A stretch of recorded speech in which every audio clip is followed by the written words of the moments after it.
आप देख रहे हैं मीडिया विजन न्यूज।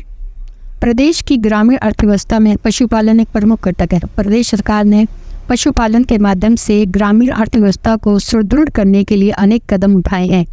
पशुपालकों को लाभान्वित करने के लिए गाय के दूध पर न्यूनतम समर्थन मूल्य को 32 रुपये से बढ़ाकर 45 रुपये प्रति लीटर और भैंस के दूध को 47 रुपये से बढ़ाकर 55 रुपये प्रति लीटर किया गया है।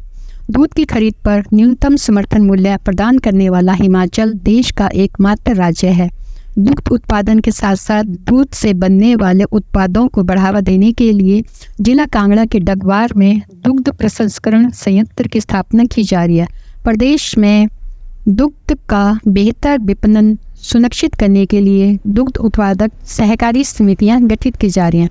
प्रदेश में दुधारू पशुओं के कृत्रिम गर्भाधान के क्षेत्र में सकारात्मक परिणाम सामने आ रहे हैं। सेक्सोटिक सीमन टेक्नोलॉजी से बछड़ों के जन्म दर को कम करके बछिया के जन्म दर को बढ़ाने के लिए पशुपालन विभाग प्रयत्नशील है। इस तकनीक के माध्यम से प्रदेश में पशुधन में सुधार लाने की दिशा में कार्य किया जा रहा है। इसके उपयोग से 90 से 95% तक बछिया पैदा होती है। इस तकनीक के विस्तारीकरण से नस्ल सुधार और दुग्ध उत्पादन को भी नई दिशा मिल सकती है। उन्नत नस्ल की बछिया होने से लोग पशुपालन में रुचि ले रहे हैं और प्रदेश में बेसहारा पशुओं की समस्याओं को भी निजात मिल रही है। जिला मंडी के सरका घाट के लोग सरकार की इस योजना का बढ़ चढ़कर लाभ उठा रहे हैं। पशु चिकित्सालय बलद्वाड़ा में अब तक 64 गायों को टीका लग चुका है। इसमें 12 पशु गर्भावस्था में है और 3 की बच्चियां पैदा हो चुकी हैं। बच्ची का टीका लगवाया था, डॉक्टर साहब ने बोला था हमारे को, इसलिए हमारी गाय की बच्ची हुई है, 21 दिन की हो गई। मुझे कुछ समय पहले पता चला था कि हमारे यहाँ पे वेटरनरी हॉस्पिटल में कुछ ऐसे टीके आए हैं जिनसे जो है गाय के बच्ची ही पैदा हो रही है, और मैंने भी वही टीका जो है अपने गाय को लगवाया था।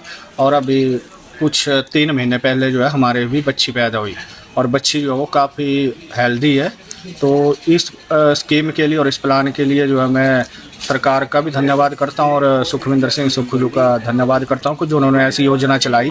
इस योजना के तहत जो है कि जैसे आवारा पशु काफ़ी मात्रा में यहाँ पे घूम रहे थे, तो उससे भी निजात मिलेगी, क्योंकि लोगों के बच्चों पैदा हो रहे थे जिसके चलते जो है लोग उनको अब रास्तों में छोड़ दे रहे थे। तो ये बहुत ही अच्छी तरह से कई और ग्रामीणों ने भी अपने लाभान्वित होने के अनुभव सुनाए। सरकार का ये योजना है कि मादा बच्ची पैदा की जाए जिससे फार्मर जो हैं उनको लाभान्वित किया जा सके, क्योंकि आप देख रहे होंगे कि सड़कों पे आजकल आवारा पशुओं की समस्या बहुत ज्यादा हो गई है, जिसके तहत सरकार चाहती है कि मादा बच्ची ज्यादा से ज्यादा पैदा की जा सके ताकि सड़क पे घूम रहे आवारा पशुओं की समस्या का भी सुलझ सके, तथा साथ में पशुपालन विभाग द्वारा जो है पशुपालकों के लिए भी लाभ दिया जा सके। इस स्कीम के तहत फार्मर को पहले 250 रुपये 2 टीके के जमा कराने होते हैं। उसके तहत जो है 2 टीके लगाए जाते हैं। अगर मान लीजिए पहले टीके से आपकी बछड़ी पैदा नहीं हो पाती है तो आपको दूसरा टीका निःशुल्क लगाया जाएगा। अगर दूसरे टीके के थ्रू भी आपकी बछड़ी पैदा नहीं की जा सकती है तो आपको 250 रुपये रिफंड कर दिए जाएंगे। इस टीके के थ्रू चांसेस हैं कि 90% बछड़ी ही पैदा होती है, 10% चांस होते हैं कि बछड़ा भी पैदा हो जाए। अगर पहले टीके से बछड़ा पैदा हुआ है तो आपको कोई रिफंड नहीं मिलेगा, लेकिन अगर दूसरे टीके से बछड़ा पैदा हुआ है तो 125 रुपये यानी 50% ऑफ द अमाउंट आपको वापस मिल जाता है।